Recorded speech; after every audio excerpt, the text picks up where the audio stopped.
আজকে একটি গল্প পড়ে শোনাবো, যেটি কথাশিল্পী শরৎচন্দ্র চট্টোপাধ্যায়ের লেখা। মূলত এটি বাচ্চাদের জন্য, মানে শিশুদের জন্যই লেখা, কিন্তু তাহলেও পড়লে বোঝা যায় যে তার মধ্যে একটি সুন্দর মেসেজ আছে, যেখানে কুসংস্কারের কথা বলা হয়েছে এবং সেটি কিভাবে রিমুভ করা যায়, মানে সরিয়ে দেওয়া করার চেষ্টা করা হয়েছিল, সেটাও আছে। আমরা গল্পটা পড়ব। আর শরৎচন্দ্র চট্টোপাধ্যায় মানে খুব ব্যঙ্গচ্ছলে গল্পটা লিখে দিয়েছেন। ভালো লাগে পড়লে, শুনুন, ভালো লাগবে আশা করি। লালুর পাঁঠা বলি। তার ডাকনাম ছিল লালু। ভালো নাম অবশ্য একটা ছিলই, কিন্তু মনে নেই। জানো বোধহয় হিন্দিতে লালু শব্দটার অর্থ হচ্ছে প্রিয়। এ নাম কে তাকে দিয়েছিল জানি নে, কিন্তু মানুষের সঙ্গে নামের এমন সঙ্গতি কদাচিৎ মেলে। সে ছিল সকলের প্রিয়। স্কুল ছেড়ে আমরা গিয়ে কলেজে ভর্তি হলাম। লালু বললে সে ব্যবসা করবে। মায়ের কাছে 10 টাকা চেয়ে নিয়ে সে ঠিকাদারি শুরু করে দিলে। আমরা বললাম, লালু, তো তোমার পুঁজি তো 10 টাকা। সে হেসে বলল, আর কত চাই, এই তো ঢের। সবাই তাকে ভালোবাসত। তার কাজ জুটে গেল। তারপরে কলেজের পথে প্রায়ই দেখতে পেতুম লালু ছাতি মাথায় জনকয়েক কুলি মুজুর নিয়ে রাস্তার ছোটোখাটো মেরামতির কাজে লেগেছে। আমাদের দেখে হেসে তামাশা করে বলতো, যা যা দৌড়ো, পার্সেন্টেজের খাতা এক্ষুনি ঢেরা পড়ে যাবে। আরও ছোটকালে যখন আমরা বাংলা স্কুলে পড়তাম, তখন সে ছিল সকলের মিস্ত্রি। তার বইয়ের থলির মধ্যে সর্বদাই মজুদ থাকত একটা হামানদিস্তার ডাঁটি, একটা নরুন, একটা ভাঙা ছুরি, ফুটো করবার একটা পুরানো তর্পণের ফলা, একটা ঘোড়ার নাল। কি জানি কোথা থেকে সে এসব সংগ্রহ করেছিল, কিন্তু এ দিয়ে পারত না সে এমন কাজ নেই। স্কুল শুদ্ধ সকলের ভাঙা ছাতি সারানো, স্লেটের ফ্রেম আটা, খেলতে গিয়ে ছিঁড়ে গেলে তখনই জামা কাপড় সেলাই করে দেওয়া, এমন কত কি। কোনো কাজে কখনো না বলতো না, আর করতেও চমৎকার। একবার ছট পরবের দিনে কয়েক পয়সার রঙিন কাগজ আর শোলা কিনে কি একটা নতুন তৈরি করে গঙ্গার ঘাটে বসে প্রায় 2.5 টাকার খেলনা বিক্রি করে ফেলল। তার থেকে আমাদের পেট ভরে চিনেবাদাম ভাজা খাইয়ে দিল। বছরের পর বছর যায়, সকলে বড় হয়ে উঠলাম। জিমন্যাস্টিকের আখড়ায় লালুর সমকক্ষ কেউ ছিল না। তার গায়ে জোর ছিল যেমন অসাধারণ, সাহস ছিল তেমনি অপরিসীম। ভয় কারে কয় সে বোধ করি জানত না। সকলের ডাকে সে প্রস্তুত, সবার বিপদে সে সকলের আগে এসে উপস্থিত। কেবল তার একটা মারাত্মক দোষ ছিল, কাউকে ভয় দেখাবার সুযোগ পেলে সে কিছুতে নিজেকে সামলাতে পারত না। এতে ছেলে বুড়ো গুরুজন সবাই তার কাছে সমান। আমরা কেউ ভেবে পেতুম না ভয় দেখাবার এমন সব অদ্ভুত ফন্দি তার মাথা এবং নিমিষে কোথা থেকে আসে। 2-একটা ঘটনা বলি। পাড়ার মনোহর চাটুর্যের বাড়িতে কালী পুজো। দুপুর রাতে বলির ক্ষণ বয়ে যায়, কিন্তু কামার অনুপস্থিত। লোক ছুটল ধরে আনতে, কিন্তু গিয়ে দেখে সে পেটের ব্যথায় অচেতন। ফিরে এসে সংবাদ দিতে সবাই মাথায় হাত দিয়ে বসল। উপায়? এত রাত্রে ঘাতক মিলবে কোথায়? দেবীর পুজো পণ্ড হয়ে যায় যে। কে একজন বললে, পাঁঠা কাটতে পারে লালু, এমন অনেক সে কেটেছে। লোক দৌড়ালো তার কাছে। লালু ঘুম ভেঙে উঠে বসল, বললে, না না কি গো, দেবীর পুজোয় ব্যাঘাত ঘটলে সর্বনাশ হবে যে। লালু বলল, হয় হোক গে, ছোটবেলায় ও কাজ করেছি, কিন্তু এখন আমি আর করব না। যারা ডাকতে এসেছিল তারা মাথা কুটতে লাগলো। আর 10-15 মিনিট মাত্র সময়, তারপরে সব নষ্ট, সব শেষ। তখন মহাকালীর কোপে কেউ বাঁচবে না। লালুর বাবা এসে আদেশ দিলেন যেতে। বললেন, ওরা নিরুপায় হয়ে এসেছেন, না গেলে অন্যায় হবে, তুমি যাও। সে আদেশ অমান্য করার সাধ্য লালুর নেই। লালুকে দেখে চাটুজ্যেমশাইয়ের ভাবনা বুঝল।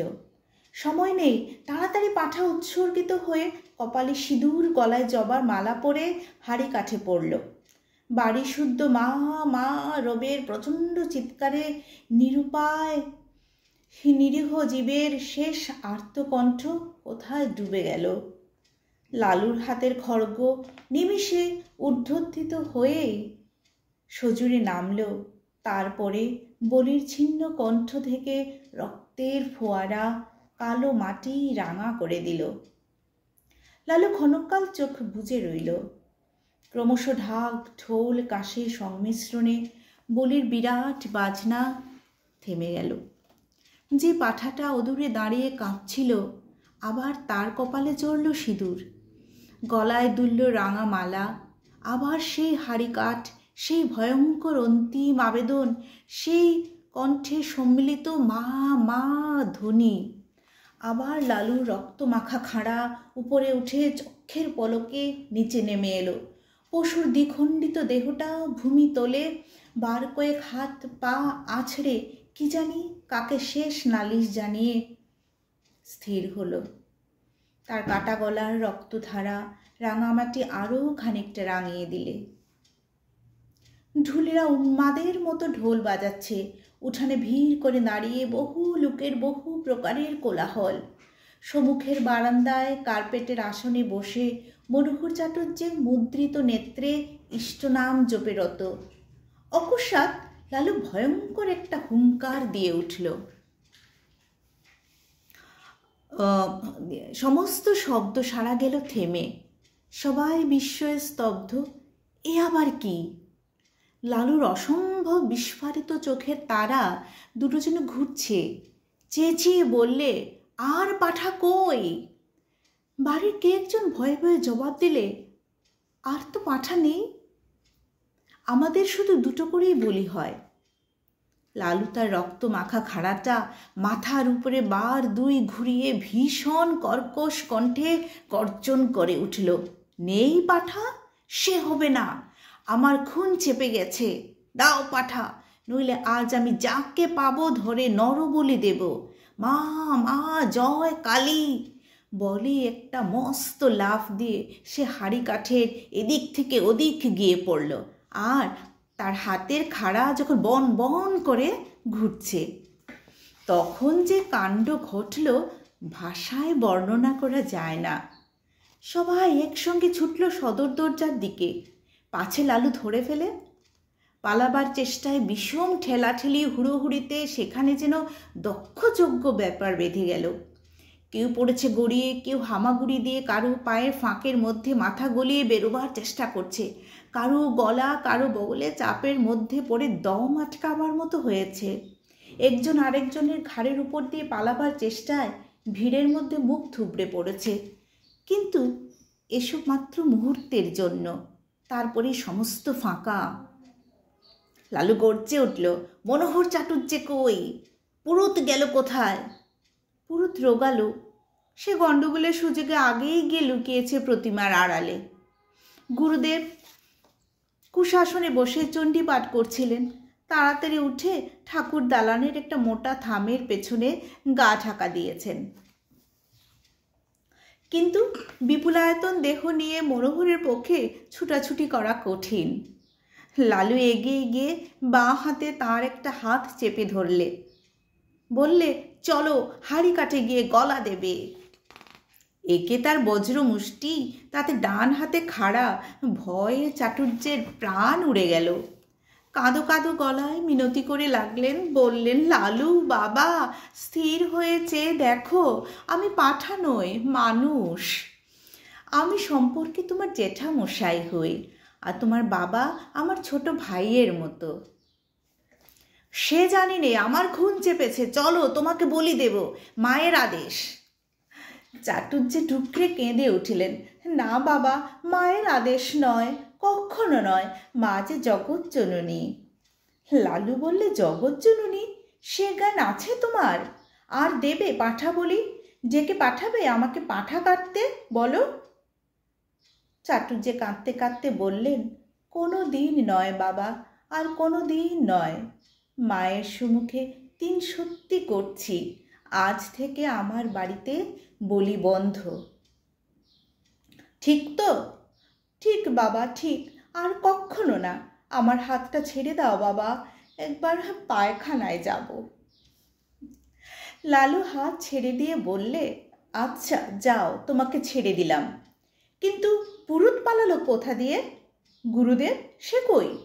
এই বলে পুনশ্চ একটা হুঙ্কার দিয়ে লাফ মেরে ঠাকুর দালানের দিকে অগ্রসর হতেই প্রতিমার পিছন ও থামের আড়ালে 2 বিভিন্ন ভয়ার্ত গলায় ক্রন্দন উঠল। সরু ও মোটায় মিলিয়ে শব্দ এমন অদ্ভুত হাস্যকর যে লালু নিজেকে আর সামলাতে পারলে না। হা হা হা করে হেসে উঠে দুম করে মাটিতে খাড়াটা ফেলে দিয়ে এক দৌড়ে বাড়ি ছেড়ে পালালো।